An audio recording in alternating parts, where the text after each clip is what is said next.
और बकरी पाला करो, क्योंकि बकरी पालना हुजूर की सुन्नत है।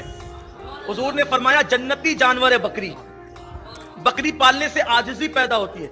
अल्लाह का कोई नबी ऐसा नहीं हुआ जिसने बकरी ना पाली हो, हर नबी ने बकरी पाली।